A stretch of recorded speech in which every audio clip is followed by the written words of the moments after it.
भगवान अधिभूत, अधिदैव और अधियज्ञ के बारे में क्या कहते हैं?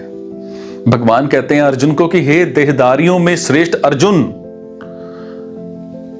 शर भाव अर्थात नाशवान पदार्थ अधिभूत हैं। पुरुष अर्थात हिरण्य गर्भ ब्रह्म अधिदैव हैं। और इस द्वे में मैं ही अधियज्ञ हूं। पृथ्वी, जल, तेज, वायु और आकाश, इन पंच महाभूतों से बनी प्रतिक्षण परिवर्तनशील और नाशवान सृष्टि को अधिभूत कहते हैं। समझ पा रहे हैं? और आदि पुरुष हिरण्य गर्भ ब्रह्म का वाचक है।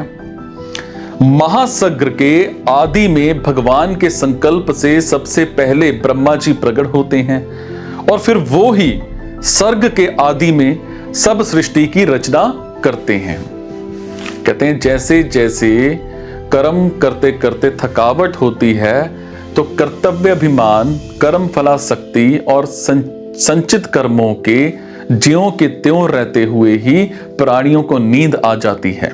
नींद में विश्राम पाने से थकावट दूर होती है और कर्म करने के लिए शरीर, इंद्रियां, मन, बुद्धि में ताजगी आती है, समर्थ आती है। इसी रीति से प्राणी कर्तव्य अभिमान, कर्माफल शक्ति और संचित कर्मों के सहित प्रलय में सूक्ष्म प्रकृति में और महाप्रलय में कारण प्रकृति में लीन हो जाते हैं। उन लीन हुई प्राणियों के संचित कर्म विश्राम पाकर परिपक्व होकर अर्थात प्रारब्ध रूप होकर फल देने के लिए उन्मुख हो जाते हैं। तब भगवान का संकल्प होता है और उस संकल्प से प्राणियों का जन्मारंभक कर्मों के साथ विशेषता से संबंध जुड़ जाने का नाम ही कर्म है। भगवान कहते हैं कि हे देहधारियों में श्रेष्ठ अर्जुन, इस देह में अधियज्ञ मैं ही हूं, अर्थात इस मनुष्य शरीर में अंतर्यामी रूप से मैं ही हूं। भगवान ने गीता में अपने को अंतर्यामी रूप से सबके हृदय में विराजमान बताया है। दूसरी योनियों में तो पूर्वकृत कर्मों का भोग होता है, नए कर्म नहीं बनते, पर इस मनुष्य शरीर में नए कर्म भी बनते हैं। उन कर्मों के प्रेरक अंतर्यामी भगवान होते हैं। जहां मनुष्य राग द्वेष नहीं करता, उसके सब कर्म भगवान की प्रेरणा के अनुसार शुद्ध होते हैं, अर्थात बंधन कारक नहीं होते। और जहां वो राग द्वेष के कारण भगवान की प्रेरणा के अनुसार कर्म नहीं करता, उसके कर्म बंधन कारक होते हैं। कारण कि राग और द्वेष मनुष्य के महान शत्रु हैं। मतलब यह हुआ कि भगवान की प्रेरणा से कभी निषिद्ध कर्म होते ही नहीं। श्रुति और स्मृति भगवान की आज्ञा है। सो भगवान श्रुति और स्मृति के विरुद्ध प्रेरणा कैसे कर सकते हैं? नहीं कर सकते। निषिद्ध कर्म तो मनुष्य कामना के वशीभूत होकर ही करता है। अगर मनुष्य कामना के वशीभूत ना हो तो उसके द्वारा स्वाभाविक ही विहित कर्म होंगे, जिनको 18वें अध्याय में सहज स्वभावनीयत कर्म नाम से कहा गया है। यहां अर्जुन के लिए भगवान ने कहा है कि हे देहधारियों में वही मनुष्य श्रेष्ठ है जो इस देह में परमात्मा है, ऐसा जान लेता है। ऐसा ज्ञान ना हो तो भी ऐसा मान ले कि स्थूल, सूक्ष्म और कारण शरीर के कण कण में परमात्मा है और उनका अनुभव करना ही मनुष्य जन्म का खास ध्येय है। इस ध्येय की सिद्धि के लिए परमात्मा की आज्ञा के अनुसार ही काम करना है।